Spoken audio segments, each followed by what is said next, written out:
and writing his name into the history books here at CJI, the winner of $1 million in the over 80 kilogram division. Craig giving him that cash, and he shows it to the people. Enjoy it, Nicky Rod, enjoy it. That is history in the making. Nick, when it comes to training for a big event like CJI, you need to work on your physical, your technical, strategic, and mental preparation.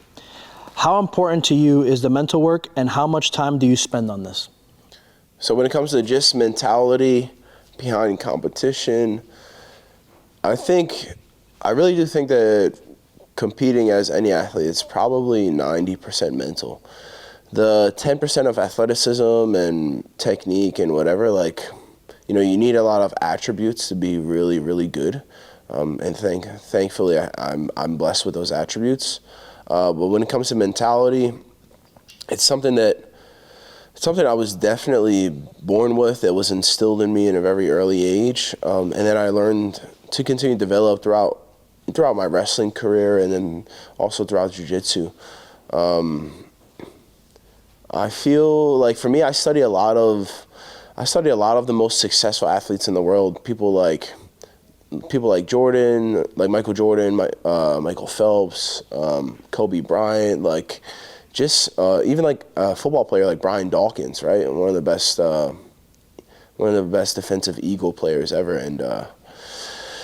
And yeah, I study their mentality. I study their approach towards competition, towards training, and it helps guide me. I really had a great performance. Honestly, something that also helped me is I've been studying God for the past 4 months. Previously not really much of a religious person, but I've just been learning, and I feel as if that's truly helped me kind of understand my purpose, my capabilities, and just keep me humble at the same time. Yeah, I have something that I wrote down when it came to mentality for competition. That really helped me just be the best version of myself.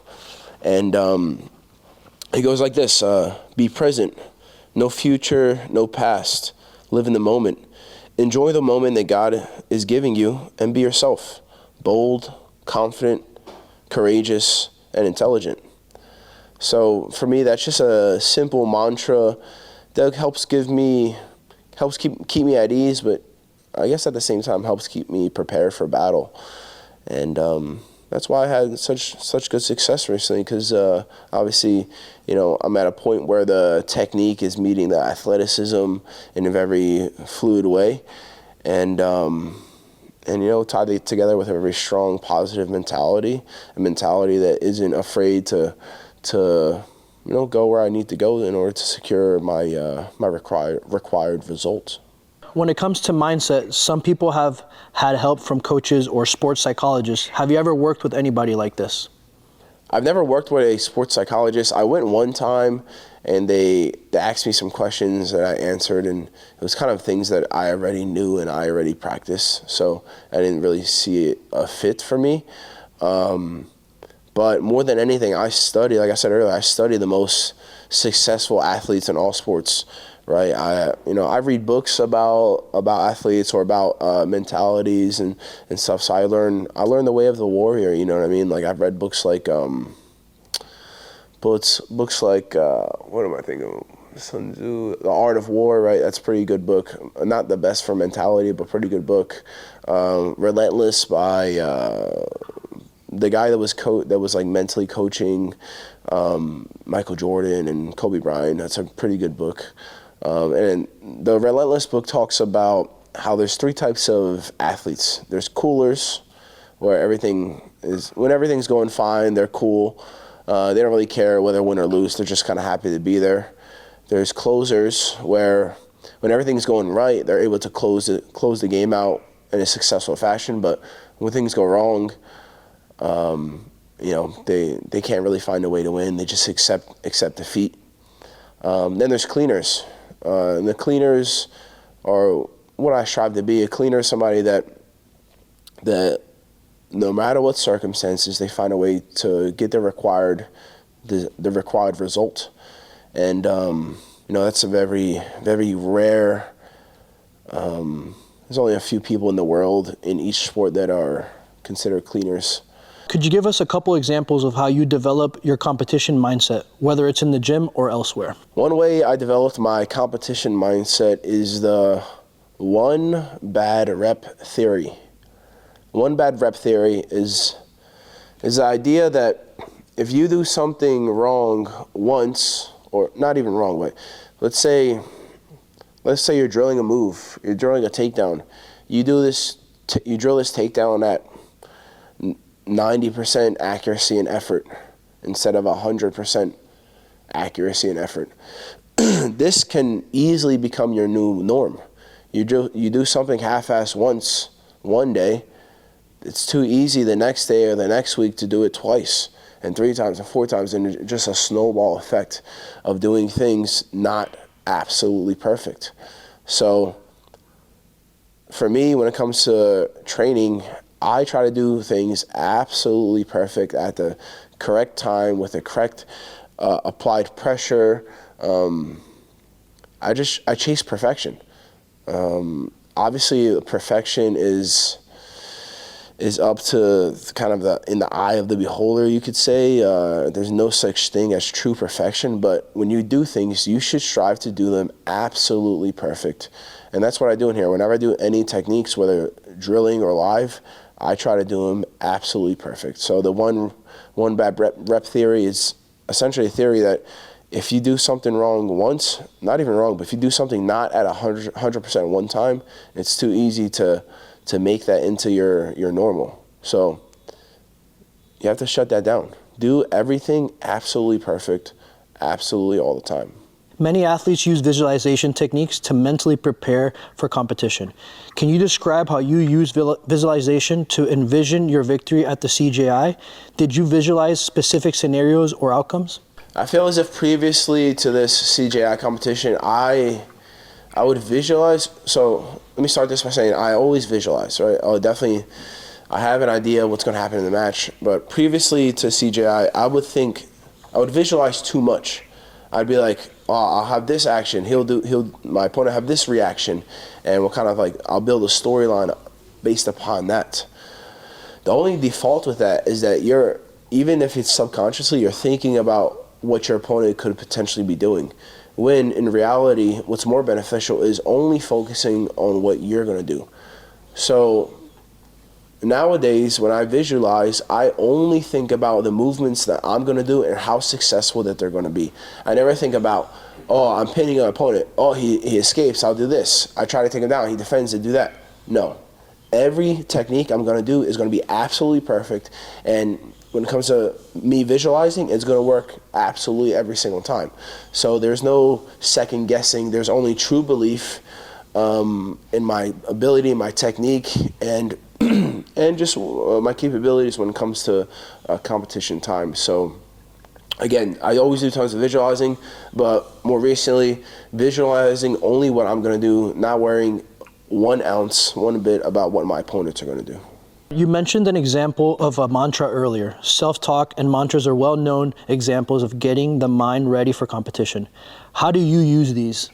Well, I use mantras to just trigger the competition time. And I do it in here sometimes, like in training, because during a competition round, I want to be in the mindset, I want to feel that adrenaline rush, and I convince myself that I am going into competition.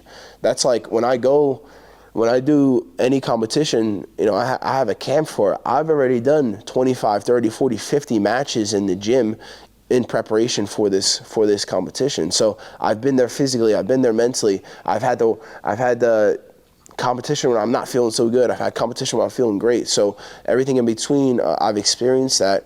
And then when I go out to battle, I make sure my body's peaking both physically and mentally. And I just go out there and have fun. Also, truly believing that God has put me here in this specific place and time for a reason.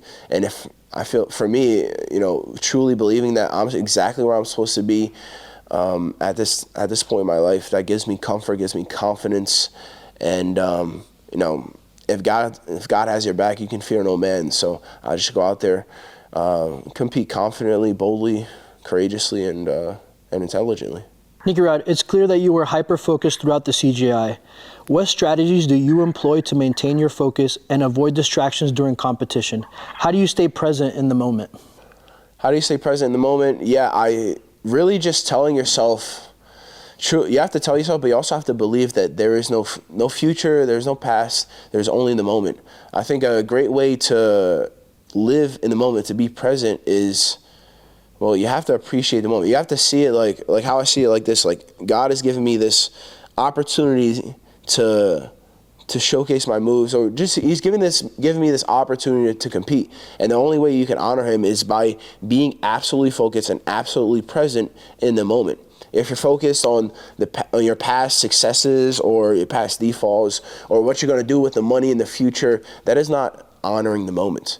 So being absolutely present, only focusing on what's happening right in front of you at that moment. That's the only way you can truly honor God and honor the moment that He's giving you. So you know, just be appreciative of it and live in the moment, man. I think that's what works best for me. There's no past, there's no future.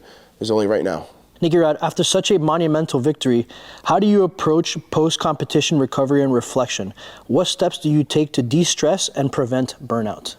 For me, some downtime is good. Like, you know, immediately after my competition, you know, I just went to have dinner with my family and just spend some time with them, and then reflect on my success. But for me, it's not reflecting too long. Like, this isn't the end of the road. This is the beginning of my journey. And never being satisfied, which can be kind of sad sometimes, because people always want like the storybook ending, where like, oh, you win this big event and you're kind of done, and or maybe sometimes people bask too long in the success. But for me, I enjoyed the moment for a few hours, maybe a day, and I'm over it. You know, what's next? 1 million's good. I need 2, I need 4, I need 5. I'm not happy to myself and my team and my family are flying in private jets to islands whenever we want, or chilling on yachts. That's my ideal of success. I want generational wealth. You know, 1 million is good, but I need 99 more. So I'll be much happier when that happens, and I'm getting closer every day. For aspiring jiu-jitsu athletes who dream of achieving similar success, what advice would you give regarding sports psychology? Are there any specific habits or mindsets that you believe are essential for reaching the highest levels of the sport? If you're a young kid, like elementary school, middle school, high school, at the very basis of it, join the wrestling team. If there's not a wrestling team at your high school, find a wrestling club that you can wrestle with off season and train with them. Honestly, wrestling has built the mentality in me, is maybe understand that I have to be self-sufficient. I remember one specific moment, I might have been 14 or 15 years old, and we're training off season, and I was like the most tired I've ever been in my life in a practice, like absolutely exhausted. I was giving, you know, as much effort as I thought I could give. And I must have been looking like pouty or whatever. And my coach comes up to me. He was like, no one cares. It's like, no one cares about you, which is kind of funny, I guess, kind of sad or whatever. He's like, yeah, no one cares about you. Stop feeling sorry for yourself. And I was like, yeah, you're absolutely right. Like, when it comes to competing, I'm the only one out there. Nobody's gonna feel sorry for me, how tired I am. Nobody cares about a loss or a win. Like, it's ultimately, it's all on me. So if you can take all the blame for your successes, for your downfalls, and recognize that it's only you out there, then it gives you the ability to be more independent and yeah, stop feeling sorry for yourself. When you're tired, you're drained, you know, you're feeling bad, you're feeling like you don't want to practice or whatever. Like, no one cares. It's all up to you. So you can take that and quit, or you can take that and become the best ever. Anything else you want to add on the topic of the $1 million mindset? When it comes to competition, you win $1 million. For me, the hardest thing to do during CJI, during the $1 million tournament, was not think about the money.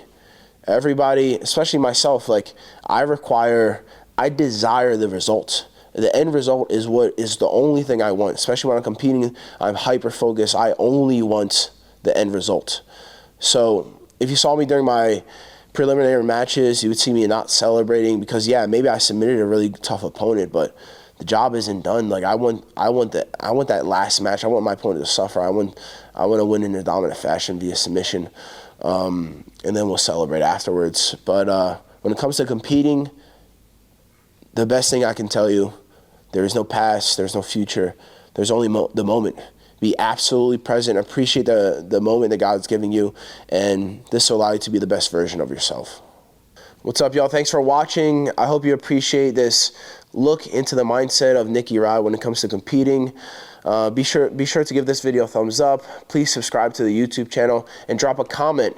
If this video helped you guys when it comes to competing, let me know. Or if you have something special that you do to get your mind and body right before competing, drop it in comments, let us know. And I'll see you next time on B Team Jiu-Jitsu.